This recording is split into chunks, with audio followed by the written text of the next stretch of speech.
жакшылап мындай ихлас бир аз башты хам кылып ийгилем да, куш уясында көргөнүн кылат деп кайрылмакчымын. Эй мусулмандар, илимге баралычы. Саламатсыздарбы? Дагы бир жолу урматтуу бүгүнкү жыйындын катышуучулары.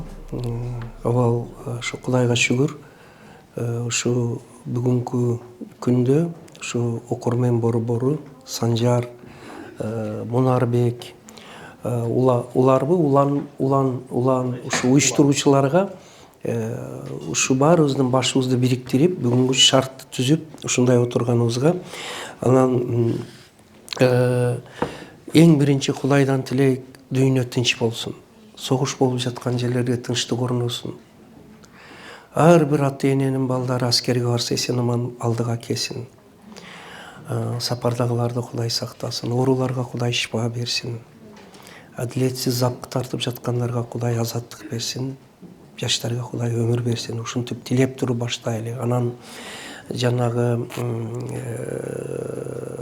Мансурду мен жана шашып келдим дегеним, мен бир нерсеге көңүлүңүздөрдү бурайын. Дүйнө тарыхыда, ислам тарыхыда, кыргыз тарыхыдагы улуу 23 инсанды телескоп аркылуу дүйнө элге таанытты. Шунусу үчүн бир кол чабып рахмат айтабычы.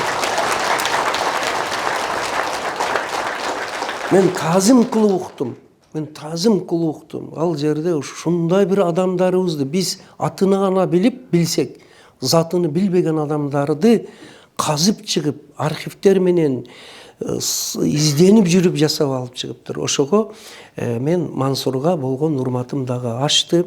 Мен айтат элем, эгер кимиңиз ошо 23 инсандын эч болсо бир 2-3-өөнү суроо бергениңиздерде кандай мазмундуу, ошонун ичинде баардыгыга жооп берет да, бир эле адамдын өмүр жолу аркылуу, мисалы үчүн же Жусуп Абдрахманов аркылуу, же болбосом Арабаев аркылуу, же болбосом Исхак Раззаков аркылуу, же болбосом Имам Газзали, Имам Малик жөнүндө болсо да. Караңыздар, мен айтканым уңгулуу, терең суроолорду берели да. Ошого ушундай жыйындарда шуну эске алып жүрүңүздөр. Мындан ары рахмат. Сизге чоң рахмат, Мансур, бар болуңуз. Эми мен урматтуулар отуруп сүйлөйүн, уруксат бергиле. Бүгүнкү мендеги тема ушу IT технология, санарып, искусственный интеллект заманында тарбиянын баалуулугу, тарбияны сактап калуу, тарбиялоо жолдору экен. Ошондойбу эме ким? Санжар, туура эле айтып атамбы? Мына ушуга мен ушуга сиздердин көңүл, албетте мага чейин деле сүйлөгөн адамдар бул боюнча учкай айтып кеткен болсо керек, бирок жана Мансур айтмакчы, булар ошол тармакта телескоп или изилдөө жагында жүргөн болсо, мен жалпы 49-50 жыл ошо тарбиянын казанында элдин баласына тарбия берем деп жүрдүм. Ошонун ичинде 25 жыл бир суроого жооп издедим. Неге биздин балдарыбыздын тарбиясы күндөн күнгө ойлонтуруп атат? Кайдыгерлик, ташбоордук, байлык, мансап, акча, дүйнөнүн кулу болуп калыш. Карасаңыздар, мынабул нерсе ойлонтуруп, билимге кызыгуу жок, мугалим устазга урмат жок, ал эмес акырында барып ата энени деле кичине жакын жолотпой коюп атат. Азыр жакшы балдарыңар менен сүйлөшүп койсоңуздар айтат, мен укугума кийдигишпең дейт. Менин эркиндигиме тийбеңиз дейт. Бул идеологиялык диверсия болуп жүрбөсүн. С умом надо пользоваться. Акыл менен пайдаланыш керек. Биздин балдар мунун ичидеги приложениялар, баягы телескоптогу 23 инсанды окуп жатабы, же болбосом Терминаторду көрүп, анан болбогон кинолорду көрүп, ошолорду ойлоп, ошону менен жашап атабы. Кечке селфи кылып, түнү менен өзүнүн селфисин өзү көрүп жүрөбү? Сиздер көрбөгөн кинолорду көрүп атабы? Бул өтө чоң маселе. TikToктун жиниси болуп калган жокпу? Мына чоң маселе. Мына ошол үчүн азыр мына искусственный интеллектти мен айттым, бул керек. Эгер жакшылап пайдалансак, эгер кандай гана темада суроо берсеңиз жоопту берип турат. Интернеттен кандай гана сурооду берсеңиз, эгер сабагы, лекциясы, жазуу түрүндө бардыгы берип турат. Кептин баары ошону биз пайдалана билүүбүздө. Ушул жерде мен ата-энелер сиздерге, ата-энелер бар экен, кайрылып айтып кетемин. Көбүнчө мага суроо берет да, агай, кандай кылсак балдар телефондон чыгарабыз дейт. Внимание, жакшылап кыла, мынтип кыла, мындай кыла. Жакшылап, мындай ихлас, бир аз башты хам кылып, ийгиле мындай кылып. Балдар телефондон чыгарыш үчүн өзүбүз телефондон чыгайык.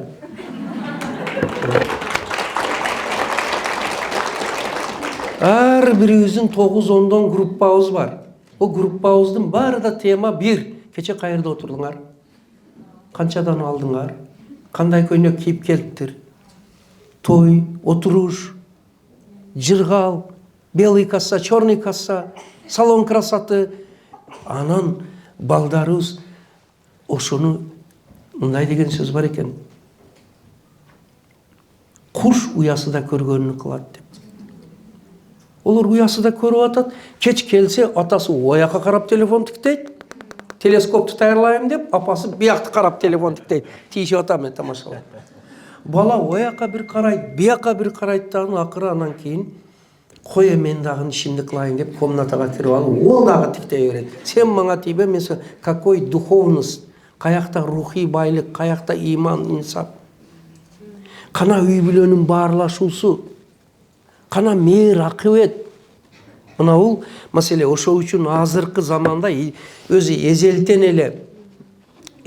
эле имам Азам, имам Маликтер, имам Бухарилер эмне үчүн улуу инсан болгон десек эгер, анткени алардын энеси башкача тарбиялаган. Жана айткан тазалыкты өзү да алып жүргөн. Алардын энеси черный касса, белый кассага барбаптыр. Салон красотага барбаптыр. Туурабы? Мына каякта мен кантип төрөймүн деген, мына төлө төрөйт. Ошону азайтыш керек дегендей да, урматтуулар. Эми мен бир аз тамаша менен айтып атам, анан тарынып болуп калбагыла. Өзү мен мектептен кийин көп жактарда окудум. Ошо Москвада окудум. Колумбия университетинин Америкадан аралыктан билимин алдым. Финляндияда билимин жогорулаттым. Турцияда, Германияда, Прибалтика республикалар, бирок бардык жагыда жакшы жактары бар. Анан бирөө барып келсе эле ошол жакты мактап өзүбүздү жамандай берет. Жок, өзүбүздө да мыкты нерселер бар. Бар болгону баркыны, кадырын билели. Бир гана жери мен сиздерге айтып кетем. Мына мисал үчүн бардык нерсени биз айтабыз японский качество дейбиз. Немецкий качество. Мындай мусулманбы, мусулман эмеспи, инсан. Ошолордун дагы жакшы жагын алышыбыз керек. Илимин алыш керек, техникасын алыш керек. Бир нерсени үйрөнүп, мындай, внимание. Алар да эне болуш үчүн окуйт экен. Мына бул кыргыздар үчүн чоочун. Окуп эме кылат, үйлөнсө 9 айдан кийин эне да деп. Кудай берсе деп айтпайт. А олордо окуйт экен. Ал эми бир улуттан 105 Нобель лауреаты чыгыптыр. Бүт Борбор Азиядан бирөө да Нобель лауреат. Мына сурооду сурайыкчы. Эмнеге бизден Нобель лауреат чыкпайт? Эмнеге биз бир техникалык, дүйнөлүк жаңылыкты ачпайбыз? Эмнени гана мына азыр карагыла, айлана, эмнени гана көрбөйлү, баары зарубежный, баары ташып келинген. Материал сырьёдон башка бардыгы. Азыр эми мына президентибиз, өкмөттөрүбүз айтып атат, өзүбүздө өндүрөлү, өзүбүз мына бул жакшы. Бирок биз бардыгын неге деген мынауну суроо берели. Эмне үчүн биздин балдар ойлоп таппайт, илимге жаңылык киргизбейт деген. 105 Нобель лауреат чыкса, Борбор Азия, Өзбек, Казак, Кыргыз, Тажик, Туркмен бардыгынан бириге бир да Нобель лауреат чыкпаптыр. Африка дейт эдек, мен жакында талдап көрсөм, Африкадан 11 Нобель лауреат чыгыптыр. 11 Нобель лауреат чыгып. Мана биз эмнеге намыс кылышыбыз керек? Ошого анын ичинде баягы Израилде эми ол эл баары жаман эмес. Ол жерде бир саясатчылардын эле иши, эч кимди жаман дейиш керек эмес. Пайгамбарыбыз ошо колудан тамак берип аткан адам ошол улуттан болот. Туурабы? Мен дагы адашсам кечиресиз. Биз сионизмди айтып атабыз. Да, ол башка. Ал такыр, ал башка. Ел, жөнөкөй ел, Катардагы ел, ол саясат. Ошолордун бир нерсесини мен айттым го, душманыңнан дагы үйрөн дейт. Душманыңнан дагы үйрөн, жыланынан дагы үйрөн дейт. Үйрөнсек эгер алар кандай кылат дегенде, внимание. Кызды чыгарып уулду үйлөштөн 3 жыл илгери олар үй бүлө курушка окуп даярданат экен. Охо, кантип даярданат? Окуйт, оюну тазалайт, жүрөгүнү тазалайт, илимини тазалайт, жүрүш турушуну тазалайт, жеген тамагыны тазалайт. Мана канча маселе турат. Булар терең маселе.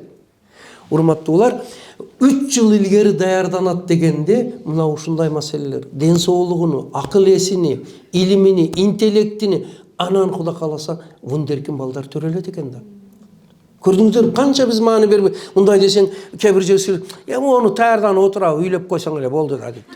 Мына канчалык биз вульгарный, поверхностный, үстүртөн гана мамиле кылып калганбыз да бардык нерсеге. Кеше башка жактарда ар бир нерсеге чукур, серьезный дейт, олуттуу маани берет экен. Ошого урматтуулар, илгери деле кыйын эле, бирок азыр мындайда вирус деген бар. Вирус деген бар, компьютерга түшүп кетиптир, эмеге түшүптүр деп эпидемия баш. Вирус мына жан дүйнөгө түшпөсүн, акыл эске түшпөсүн. Өтө көп мынауында созидательный, позитивный, жаратмандык нерселери менен бирге өтө бузуп жиберүүчү нерселери бар. Кептин бар азыр медиа сабаттуулук болуш керек. Мына уну дагы өзүңөргө тезис кылып койгула. Мен айтат элем ата-энелер, окуйлу.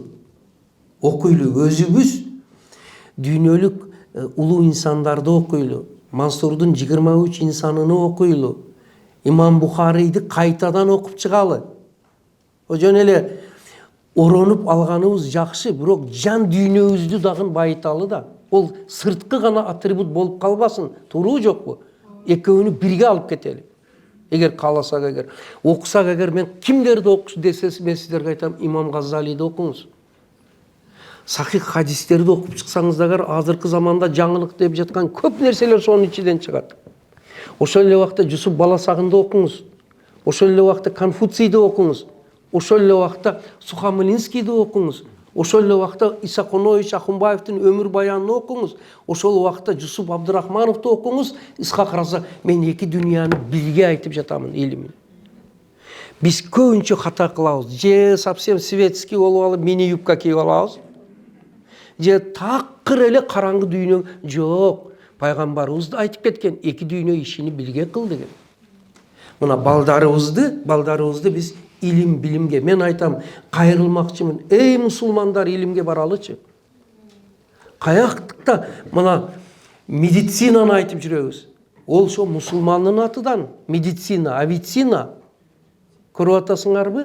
Мына алгебраны айтып жүрөбүз. Мусулман математигинин атынан коюлган. Бар болгону биздин кийинки мезгилде медреселерден математика, астрономия, дүйнөвү илимдерди бөлүп таштагандыктан мусулмандарды алсыз кылып таштаган.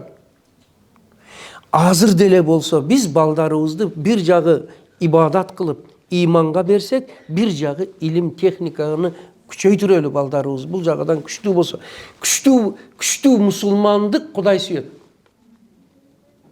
Биз алсыз болуп калып атабыз. Иманыбыз эле эмес, билимибиз алсыз болуп калбасын. Мына каякка мен сиздердин көңүлүңүздөрдү бурмакчымын.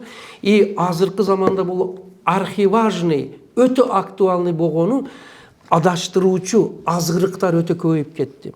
Баягы видеолор, тиктоктор, керек эмес нерселер, ажылдагандар, кимди көпчүлүк балдарды көрсөң оюндар менен отуруп атат. Жаш балдардан баштап. Муну эми мен айтпасам деле билесиңер, бирок кептин баары критиковать умеет все. Надо отвечать, что делать? Эмне кылыш керек дегенге биринчисин айттым. Өзүңүз чыгалы телефондон. Үй бүлөдө экинчи бир ойду жазып коюңуздар. Адамгерчиликтин, имандын, билимдин баалуулугуну киргизели. 3 нерсени айттым, жазып алсаңыздар болот. Адамгерчиликтин, имандын, билимдин баалуулугу. Кийинкиси үй бүлөдө илим, билим, иман жөнүндө сухбат күндөрүн өткөзөлү.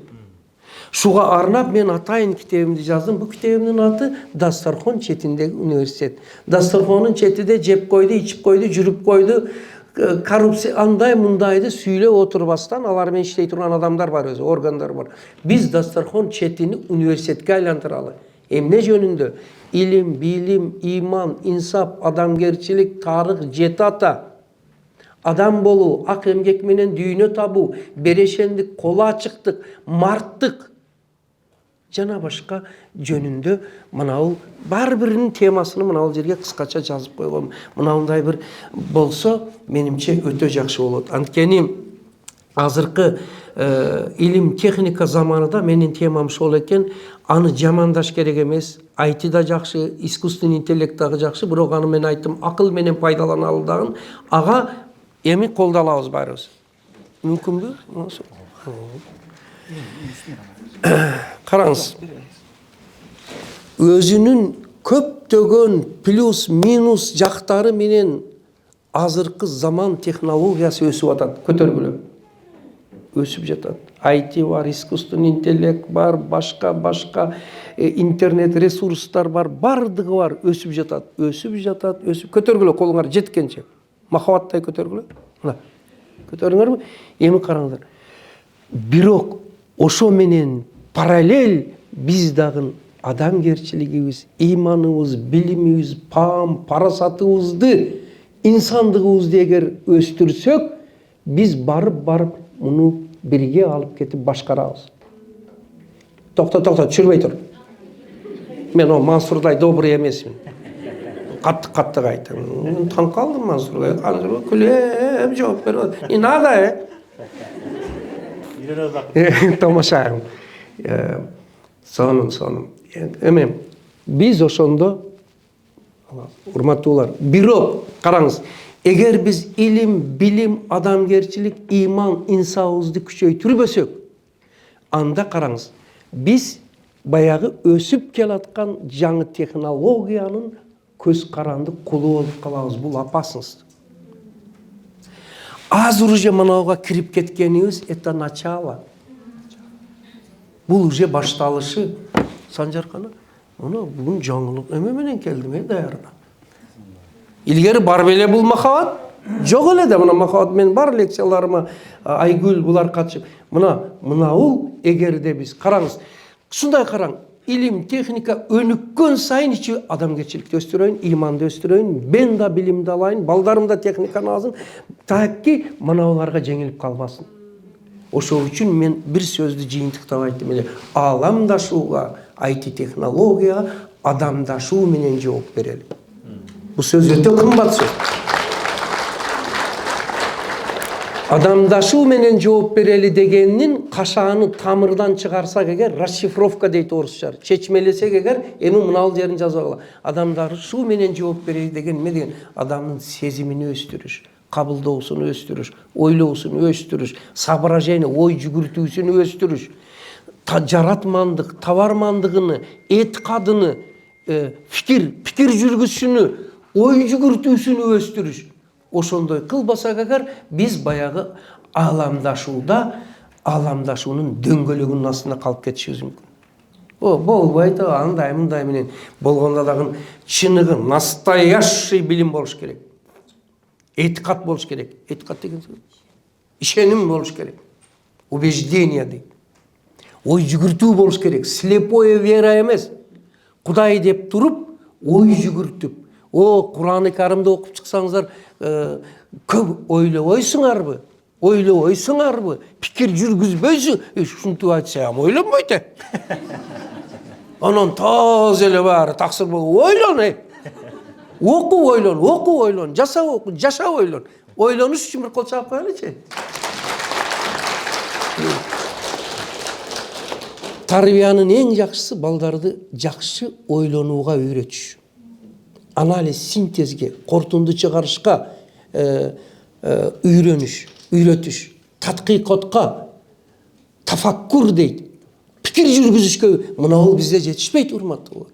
Ошол үчүн азыркы заманда биз мына ушуга маани берсек, Кудай кааласа баягы ким кимди дегенден биз жеңилбестен алып чыгабыз. Эгерде ошонун алсыз болсок, бул өтө чоң коркунуч. IT технологиянын жаратмандарынын түбүдө турган Айзек Азимов дегендер болгон. Эгер ким билсе, ошолор азыркы Илон Масктар айтып атат, гарантия жок дейт. Бул эмнеге апарып коюшу? Азыр өтө жардам берип атат. Прогресске жардам берип атат, илим, техника, өнүгүүгө, аскер ишиге, турмушка жардам берип атат. Бирок эгер адамдын контролдон чыгып кетсе эмне болот? Бул коркунучтуу. Контролдон чыгарбас үчүнчү, бая мен айткан, адамдашууну күчөйтүрүш керек. Акыл эсти, ой жүгүртүүнү, түшүнүүнү, эмгектенүүнү, пам-парасатты, ыйманды колдон чыгарбаш керек. Мына бул учурда гана биз анан жеңилип, же болбосо оор абалга түшүп калбайт экен. Ушуга мен сиздерге чакырып кеттим. Эми урматтуулар, дагы темага кайра келип туруп мен айтайын. Азыркы заманда балдарыңыздарды эми ыйман тарбиясыны Мансур менен илгерилер жакшы эле айткандыр. Мен көбүрөөк илим жагыга сиздерге айтайын, кайталап тавтология болуп кетпесин. Урматтуулар, балдарыңыздарды бая айттым, жакшы мусулман, күчтүү мусулман деп. Тил үйрөнсүн. Азыр мода 3 чет тилди билиш. Биз өздүн мектепте шуну айтып атабыз. Кайсы? Бир батыштын тилини, англисче, немец, орус тилини билиш керек. Бир чыгыштын же араб, же түрк, же болсо кытай тилини билсин. 3 тилди балаңызга биз эгер үйрөтсөк, Кудай кааласа, ошондо биз баламды тарбияладым дейли. Бүгүн бары бир ойлоп көргүлөчү, үчөөнүн бир антасы барбы? Баткенче айтайын, бир анта деп. Бирөөсү баткенче анан аяшаба дейт го бизде. Тамашалап күлүп коюш керек да, юмор, ого оскорбление болуп, капа болбостон. Туура, аяшаба. Анын эч эмеси жок. Кудай ошого жеткирсин. Бул жакшы сөз.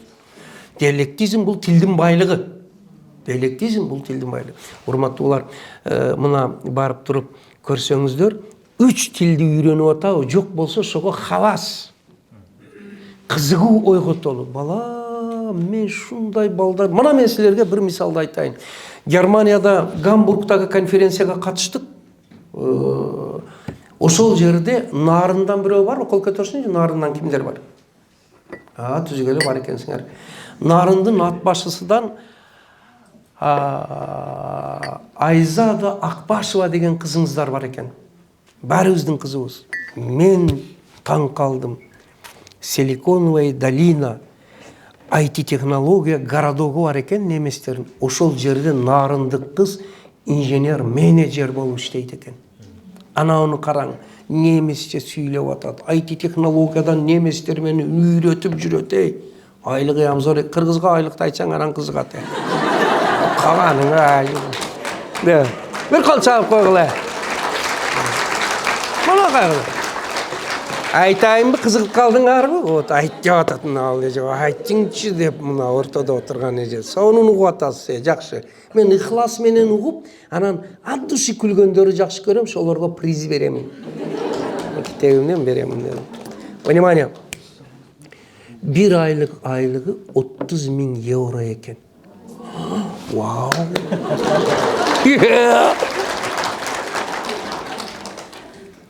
Ал мени бизди чакырып, уюштуруп жүргөндөрдүн катары да болду.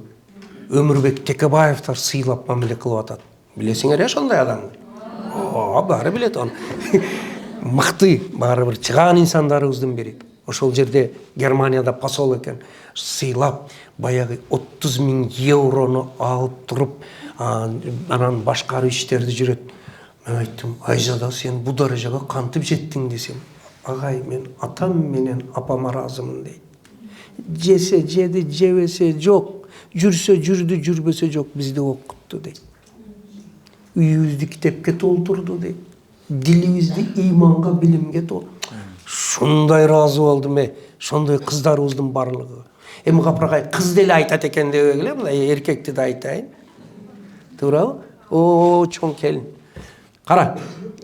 Данил деген бул уже сок эмеден чүйдөн экен. Данил деген жигит Японияда окуп туруп азыр Мюнхенде иштеп атат экен. Онун айлыгы дагы 25 000 евро экен. Кыргыздарга толго пулду кошпайчы. Азыр кыргыздар эчтекеге таң калбай калган да. Сиз күлүп атасыз. Мен сизге бир кызыкты айтайын. Кыргыздар ничем не удивишь. Ну и что же дейт. Любой нерсени айтсаңчы, бир эле учурда таң калат, ону кээде мен кайталап айтып коем. Мындай бараса башыга бир учурда таң калат. Туп өтүп 1 миллион акча түшүп кетсе таң калат. И то мындай кылат Мансур. Бир аз турат дагы, ушул элеби дейт. Ишкылып, таң калып, күлүп жүрө берели, урматтуулар. Кыргыз элибиз айкөл эл. Кудай берген эл. Табигатыбыз мына кече мен кечкурун мени Египеттен келген шагиртим Сирач чайга чакырып мейман кылды. Алишер Дубайдан келген. Чай ичип отуруп айтып атат. Египеттен жакында келиптир. Кана эми сүйлөчү пирамидаларды азыр аябай оозумду ачып мактасаң керек десем, агай, мен Кыргызстанда жашаганыбызга шүгүр кылдым дейт. Биринчиден жакырлары өтө көп экен дейт. Экинчиден турмуш шарты өтө кыйын экен дейт. Эң сүйүнгөнүм Алла Таала берген 4 табигаттын мезгили бизде алмашып турат экен. Көп жакта бир мезгил эле экен дейт. Машалла деп коесуңарбы? Вау, экөөнү бирге. Мансур жактырбайт, но мен айтам барбы. Мына мен угуп туруп ошого айтам, кыргыздар, башка жакты эле идеалдаштыра бербестен шүгүр кылалы. Тообузга, суубузга, элибизге, кең пейилдигибизге, меймандостугубузга, бир аз корректировка киргизиш керек да. Кайсы дегенде антип эле кыргыздардын жакшы көргөн үрүн билесиңерби? Шараккан суудун боюнда жамбаштап жатсаң, сонунда жата бере. Бой түшө жатышка. Тур ордуңдан, ойгон кыргыз. Илимге бар, техникага бар. Балаңды тарбияла. Десең бир кылар, тарбиялап эле жүрөбүз го мына кийинтирип там, багып эле, айбанды багат, баланы тарбиялайт.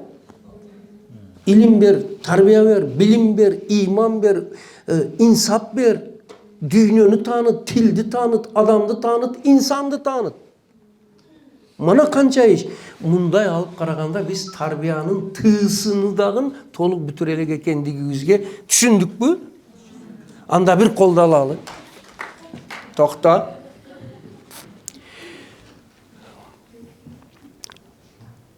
Мансур Мырза дейм, Мансурдун укамдын 23 инсанын көрүп чыкканмын дегендер сол колун көтөргүлөчү. Телескопту. Жок, 23-түн баарыны. Мени алдап койбогула. Бар бекен? Жок экен, Жок экен. Бирөө бар экен, макул. 200 адамдан бирөөнү оякта 2-3 экен. Эми караңыз, аны көрбөсөк. Балдарым 3 тилди билет дегендер кол көтөргүлөчү. 2 колду. Мына сол колду. Мунусу мындай турат. Сол колду көтөрөбүз. 3 тилде, англис, Кытай же араб. Запад, Востоктон бирөөдөн болсун да, жок экен. 2-3 бар экен, олам Кудай билет. Айтсам, каяктан билет да. Кудай өзү кечирсин де. Ошондой методикам бар, Кудай өзү кечирсин. Зарилгер абага деп. Демек, 200 адамдан 2-3 адам баласы 2-3 тилди билет экен. Эми 3-үнчү суроо берем. Анан кийин бу керек болот бизге азыр. Карагын. Биздин үйүбүздө 300 китеп бар. Анын 100-ü иман жөнүндө, 100-ü энциклопедия дүйнөлүк илим боюнча, 100-ü кругозор боюнча дегендер кол көтөрсүнчү. 300-дөн кем эмес китеп. Күмүшайда бар экениге ишенем. Так, 3-өө, 4-өө, 200-дөн 4-өө экен. Ынандыңыздарбы? Көп нерсе жетишпейт экен, анда мындай кылабыз. Минтип туруп, бийик көтөргүлө. Балдарыбызга 3 тил үргөтпөппүз. 300 китеп кылбаппыз. Иман, инсап менен илим, билим кругозорго маани бербеппиз. Энди бүгүнгү сабактан кийин мындай дейбиз. Ап келем, акырын ап келем. Беттимдин бетти. Беттимдин бетти, Кудай сактасын, катамды түзөтөм. Жактыбы?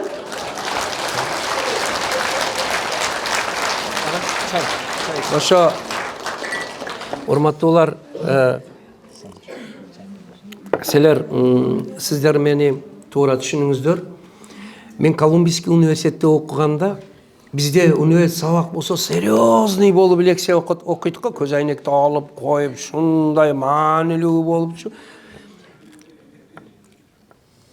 Аларда тамаша менен, юмор менен, күлкү менен өтөт экен да, оюн менен, Гейменевтика дейби бир метод бар.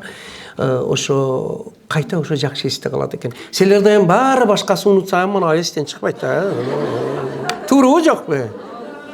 Колун сөмөйдү көргөндө эле эсиңерге түшөт акылай. Эми мектепти күнөөлөбөйсүңөр, окурмен борборду күнөөлөбөйсүңөр. Туурабы жокпу?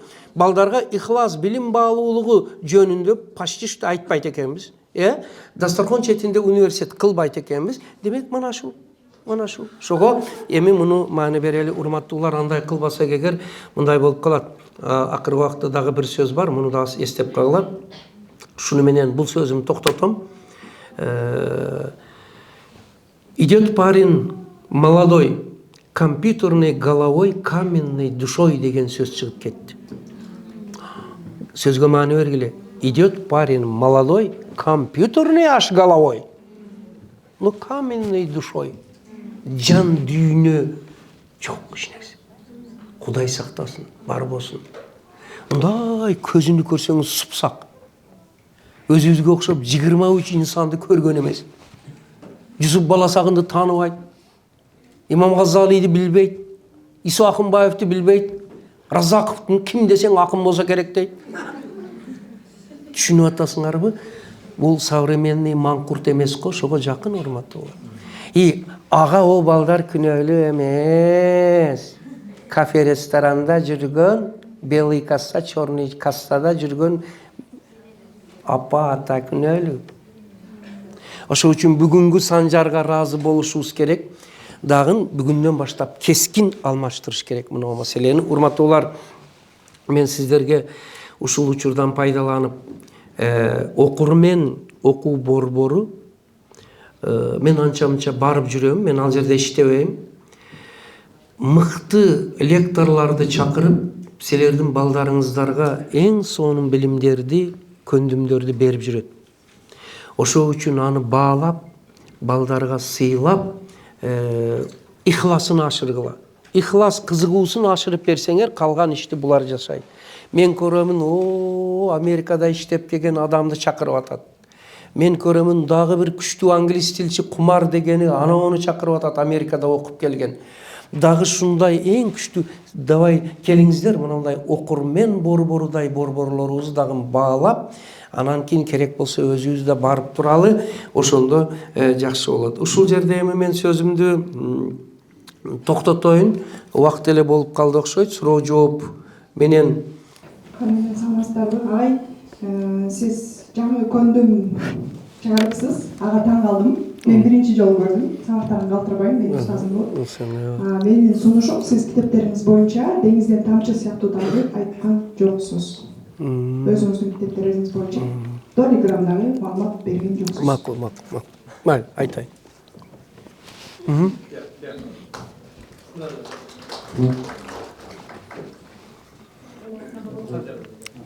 Сразу жооп. Балдарга кайсы китептерди окутсак болот, кандай балдар кайсы балдар тез окууга 300 китепти окуп битиш үчүн кандай убакытта тезирээк окуганга кандай? Түшүндүм, жакшы суроо бердиңиз. Хайриет дейт биз жакта, мындай суроо берсечи. Слава Богу дегендей да. Мансур жогу да орусча айтып алайын. Пожалуйста. Сен жазып суроуду жаз. Бере берейинби жоопту? Көзүмө тааныш болуп туруп. Тааным. Мен Кыргызстанга келдим. Анан абдан кубанычтамын. Агай, мен каалоо тилек айтайын. Сиздер кыргыз элинен айтайын, кыргыздардын балдарынын бактысына жаралган биринчи алгачкы экинчи сиз себепкер болуп атасыздар. Сыймыктанам сиз менен. Абдан кубанычтамын. Айт таанытыңчы дагы бир башкаларга да. Ажымураттын апасы. А? Нью-Йорк университетинин Ажымураттын апасы. Кудайым сизге ден соолук берсин, күч кубат берсин. Балдарыбыздын биздин пешенелик ушинтип жадырап жайнап эле жүрө бериңер. Үй-бүлөңүзгө бүт жакшы кабыл тилейт. Рахмат. Ушуну көбүрөөк жасабайлы ушу семинардычы. Көбүрөөк өткөрүүгө аракет кылалы. Азыр мен анда жооп берем. Мына сизге кош келипсиз келгениңизге.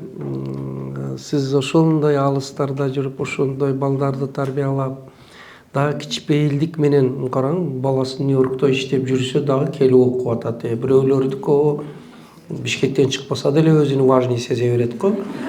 Ошол үчүн сизге мүмкүн болсо окурменге бир күн чакырып, эжедейди ушундай бир эме кылсаңыздар болот. Анан айтып атпайм, ушундай семинарлар көп болсун дегенге акырындап элибиз эми түшүнө баштады эже. Түшүнө баштады. Айттым, азыр мен Новотелде 400-500ге жакын адам алдынан чыктым. Араң мына Улукбек көрдү, чыгып бул жакка келди. Бая чаңкоолукту эми сезди. Жасалма сөздөн, көркөм сөздөн, ойкута кайкыт сөздөн эл чарчады. Ошол үчүн ал эми мынандайларды өткөрүшкө шарт түзүп, мүмкүнчүлүк түзүп берген адамдар чыкса жакшы болот. Мына Санжар Улукбектер шуну шартты түзүп берип атат. Анан мына жерде бир дагы ушундай эки жөнөкөй бир кызыбыз отурат. Махабат Тур, Айгүл, Мээрим белең?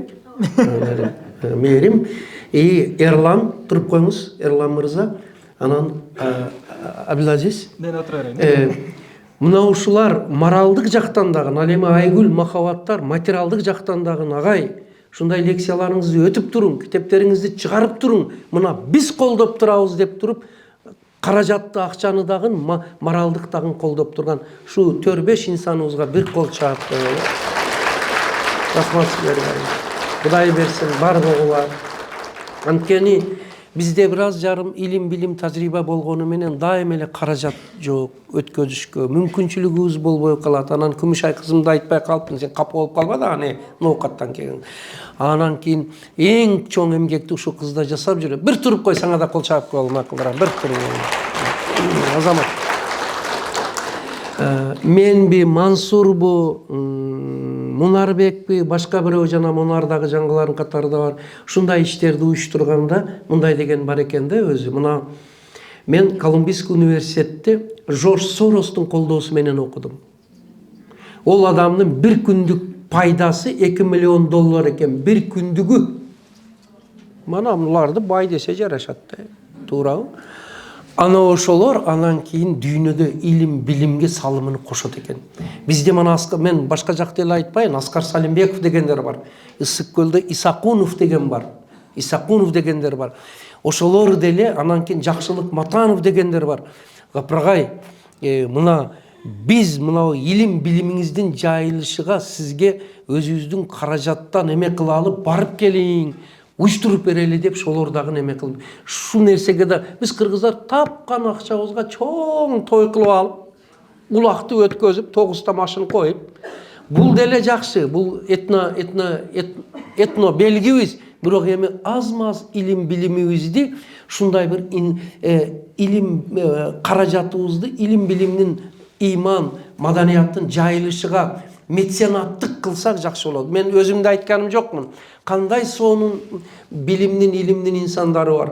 Ошолорду уга турган кылып, шарайтты жаратып берсек, эң сонун болот. Ушуга мен сиздерди чакырып кетемин. Рахмат сиздерге. Анан жана 300 китепти биз кандай, каяктан алабыз, кантип окуйбуз, убагыбыз каякта жетеби, биз той каякта калат, жыйын каякта калат деген тамаша менен жооп берип атам. Салон красоты каякта калат дегенде, урматтуулар. Бир эме бар. Методика бар. Акыл эмгегинин маданияты деген. Ушул бир өтө таң калыштуу да, бардык ишти тез, ыкчам, коротко, ясно жасап коюшун жолун үргөтөт. Мынауны эгер жакшылап окуп өзүңүздөргө сиңдирип алсаңыздар агар 3 саат кыла турган ишти 30 минутада бүтүрүп коесуз. 10 эсе кыскартат. 500 бетти, 100 бет, 100 бетти, 10 бет, 10 бетти 1 бет кылып коюштун методикасы. Мына ошондо убакыт табылат. Бул бир. Анан кайсы китептерди окуш керек дегениңизге ата-энелер сиздер үчүн мынау китептердин аркасында бардык ата-энелерге номер 1 окушу керек болгон китептердин тизмесини бергенмин. Ой гүлдөрү, Залкар ой мурастары, бая айткан Газали, Жусуп Баласагын жана башка 100гө жакын ата-эне сөзсүз окуш керек болгон китептерди бергенмин. Андан тышкары мына ойлобоңуздар, Капыргай өзүнүн китебин эле талкат этип атат деп, мен сиздерге айтамын, энциклопедияны агыла балдарыңарга. Я познаю мир, все обо всем. Моя первая энциклопедия, дүйнөлүк классиканы алгыла, Айтматовду алгыла, Манасты алгыла. Бая мен кайтадан бери 2 жолу кайталаган Имам Газалиди алгыла, Имам Бухарийди алгыла. Мына буларды анан алып эле коюп койбосо, мына Капыргай алдым кана бир өзгөргөнү көрөйүнчү деп. Олордун мен сыйкырчы эле. Ону окуп оборотко киргизгиле. Кээ бирөөлөрүн үйгө барсаң чын эле китепти алыптыр, рахмат. Мындай асаң кычыр кылып турат. Өмүрү ачылган эмес. Убал да убал. Окулбаган китеп карып. Окулбаган китеп карып. Ошо үчүн аны мындай кылат экен да, мен көрсөм, өтө түшүнүктүү адамдар 4 бөлмөгө, 4 жерге 4 китебин коет экен. Кухняга бирөө, спальняга бирөө, залга бирөө, кечирип койгула туалетке дагы бирөөнү коюп койт экен. Он мана окуйт 1 минутасына убакыт бой. Мен Германияда Хайдельбек шаарында бир Кассел шаарында бир таң калдым. Остановкасында дагы интервал дистанция 10 минут 20 минут. Жоқ, 20 минут жоқ. 5 минут 10 минут. 10 минут бекер турбасын деп мындай айланып туруучу китеп кана кылып коюптур. Адамдар алып троллейбуске кече окуйт экендан келип калса кайтып кой. Читаешь. Кыргыздар 10 минут эмес 1 сутка жатса, карабайт китепти. Азыр тапканы мана ал, мен айтам, бир кылда шуну кыргыз үчүн эле чыгарып койгон. И то онусу ям ушак. Каяктагы сплетня. Келиңиздер мына ушуга баралы. Айттым окшой, китепти кандай кылышты, кайсы китептер экендиги бар, тизмени бергем. Анан урматтуулар, мына биз кыргыздар аябай колу ачыкпыз да. Той, отуруш, вечеринкага 100 миң кетсе да жалкы эмес. 100 сомго китеп алсак түнү менен баары уйку качып кетет. Шуну бекер эле алам да, албасам боло берет да деп. Порядочным считается тот, кто недостаток и ошибку других людей видит, но делает вид, что не заметил. Зор бекен.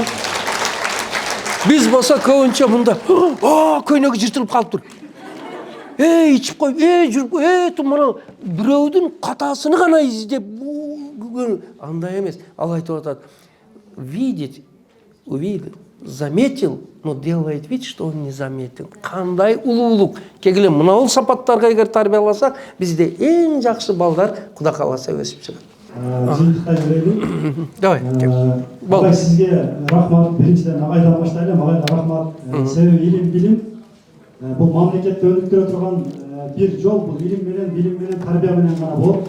Агай ушул ишти аркылап келиптир. Агайга рахмат. Мансур агай, сизге да рахмат келбергениңиз үчүн. Анан негизгиси бир аз эме кылып туруңуздар. Азыр. Шашпай туруңуздар. Анан биринчиден сиздерге, экинчиден сиздерге рахмат, ыраазычылык ушунча кадам коюп келгениңиздерге. Ушул билимибиз жугуштуу болсун. Ушу Аллах таалам сиздердин дагы биздин дагы балдарыбызга жакшы бир ыйман берип, туура жолду өзү көрсөтүп, жакшы элге журтка кызмат кылган мыкты.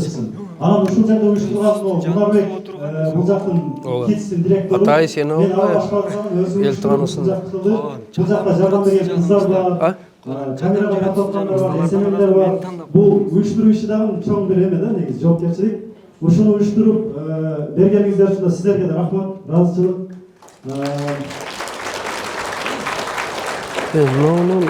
Кийин жейбиз. Анан ушундай кийин ичебиз. жумшак жер түзүп берген ушул. Кетип калган, бирге чай ичели. Азыр Иш болсо сухбатыңыздан баары аман болобу? Каалоочулар болгон болсо, сыртта агайдын китептери бар, Мансур агайдын китептери бар. Келип өздөрүнө жеке кол койдуруп, сүрөткө түшүп кетсеңиздер болот.